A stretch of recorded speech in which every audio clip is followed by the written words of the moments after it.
obvious example might be a monastery, but one might think of ways in which other communities are set up with particular rules in mind. From this perspective, there are concerns. On the one side, is government actually neutral enough? Or does government come in on one side rather than the other with regard to the different substantive views? Also, a more general concern, insofar as society looks like this, is what about the rights of children, say, being brought up within communities which we don't much like, which we feel are oppressive? It's one thing for adults to impose particular restrictions on themselves, maybe a bit of another thing for them to impose those on their kids. The fourth and really sharply contrasting view is a very different one. This is of a liberal society as being one in which there are guaranteed welfare rights. In this view, which comes clearly out of welfare liberalism, there's a vision of a wider range of rights that are guaranteed to all members of the political community. From this perspective, the other approaches may seem problematic. And indeed, typically from this perspective, if it's in place, then the other visions, the first, second and third vision, are only all right, are only tolerable insofar as they're not at odds with this welfare perspective. And indeed one can see this working out, for example, with regard today to anti-discrimination legislation, which often may be thought to be at odds with ideas about freedom of contract and so on. So one can see in this respect that depending on which view is in place, there may be some real tensions. And indeed, I think it is tensions between these visions that lie behind many of our political disputes, from what happens in elections to what happens, say, in the Supreme Court today. These tensions between different strands within liberalism. So far, I've talked about liberalism very much from the inside. And what I'd like to do now is to look at liberalism from another perspective, from the outside, particularly one that's sort of verging towards what a conservative might make of liberalism. My account thus so far is internal, but liberalism may look different from other perspectives. Let's look at some features which might strike, say, a conservative. First of all, there is a sense in which the conservative might say liberals expect that liberalism will, as it were, be the eventual good life for everybody. What do they mean by this?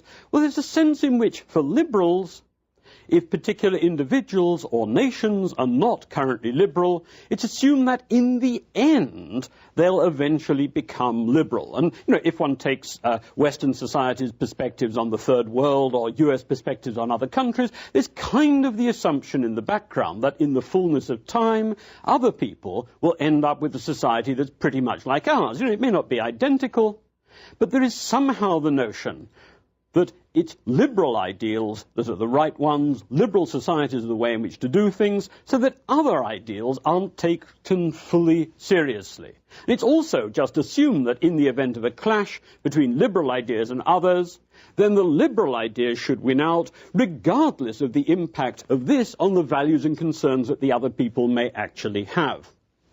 Second, liberalism stresses toleration, but its stress on toleration may lead to a kind of privatization of substantive religious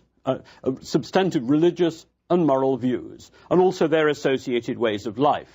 Religion seems to become just like a kind of private choice of a lifestyle, in ways that often, for traditional religious believers, seem grossly inappropriate. What's more, from this kind of conservative perspective, the liberals' account of the state is somehow supposed to be neutral between good and evil. I mean, that's to say, the emphasis on toleration, the emphasis on the notion that the state should be neutral between different religious views, may often then seem to amount to saying the state should be neutral between virtue and vice. The state really just has to have a hands-off perspective. Is that really fully appropriate? In addition, it might be said that no real concern is paid to the formation of the citizen and to the effect upon him or her of what might be offered to them in the marketplace. Is there no possibility, say, that we might be corrupted by what people want to sell to us? Well, this sort of notion doesn't really seem to have a role within liberalism. But someone might say, is that really realistic? And certainly from a conservative perspective, you might say, look, human beings are weak, human beings are fallible. And just like I may be too prone to eating hamburgers when I shouldn't, there are all kinds of things that people may want to sell to me, which really, if I buy them, may have a corrupting effect upon me. Indeed, the conservative may say, doesn't a good society, according to liberals, work regardless of what people are like and what influences they're subjected to, isn't it? Doesn't that seem to be kind of ludicrous? In addition, the core concerns of liberalism may seem from the outside to be problematic for some other reasons. First of all, it might be said the classical liberal kind of encourages a kind of rootless individualism. I mean, there seem to be big incentives just for making choices that cast people loose from any particular social connections and obligations, and also because the sort of arrangements the classical liberals favour don't seem to take into account the impact on community and tradition of the kind of changes that it welcomes.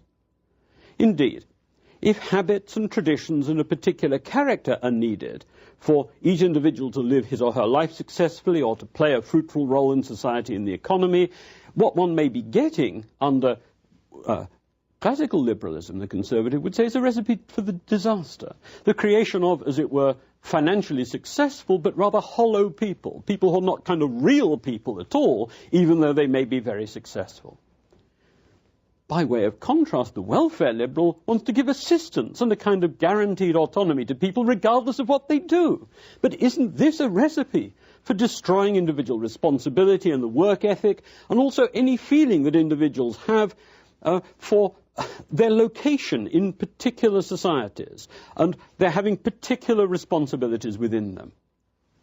We indeed will pursue questions such as these shortly, when in the lecture after the next one, we turn to look at conservative thought.